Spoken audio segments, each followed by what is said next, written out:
Ուզում ենք չէ ունենանք երջանիկ ընտանիք։ Իհարկե ուզում ենք։ Եվ դրա համար հաճախ մենք հարաբերություններում զիջում ենք, լռում ենք, հարմարվում ենք եւ կարծում ենք, որ դա հենց ճանապարհն է երջանիկ ընտանիք ունենալու։ Եվ երբեմն այդ ճանապարհին մենք մոռանում ենք մենք ինչ ենք ուզում, ինչ ենք զգում, անգամ ոմանք մոռանում են, թե ինչպիսին են եղել ամենասկզբում։ Մի այցելու ինձ դիմել էր այն պահին իր կյանքի այն փուլում, երբ հասկացել էր, որ ոչինչ չի զգում։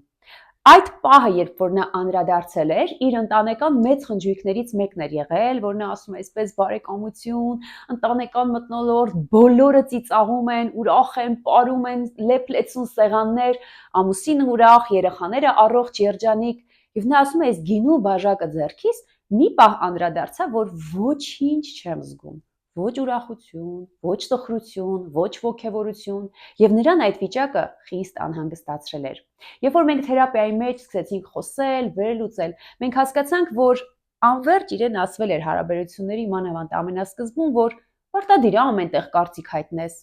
չինի մեջ չընկնես, այնպիսի շորեր հագի, որ աչքի չընկնես, շրթներկիդ գույնը շատ մուգ է, ուշադրություն ես գրավում։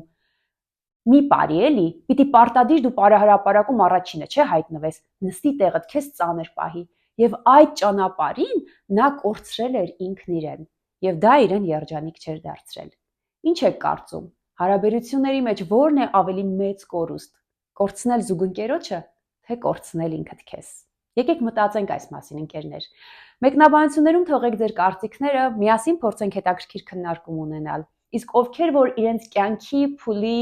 այն հանգրվանում են, որ զգում են, որ այլևս ոչինչ չեն զգում, որովհետև այդ ճանապարհին դիմացինին չկորցնելու, դիմացինին շահելու, ընտանիքը պահելու ճանապարհին այնքան են հարմարվել, որ իսկապես կորցրել են իրենց ինքնությունը, կարող եք դիմել ինձ, զանգահարելով 095 51 44 54 հեռախոսահամարով։ Մենք միասին կանցնենք այս հետաքրքիր ճանապարհը ձեզ նորից վերագտնելու համար։